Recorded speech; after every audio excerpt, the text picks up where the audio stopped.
every day, late at night, not okay.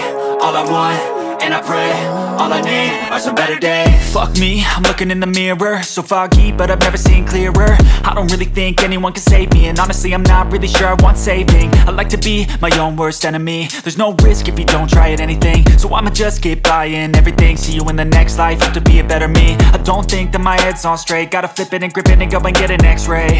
What's wrong with me? I just feel weight pushing on my chest and it squeezes till I suffocate. Better change my mindset, meditate. It's pretty cool that I'm alive and have better days. I could walk, see, hear, I should celebrate. Think I could change my mind, maybe elevate. Living life, every day, late at night, not okay. All I want, and I pray, all I need are some better days.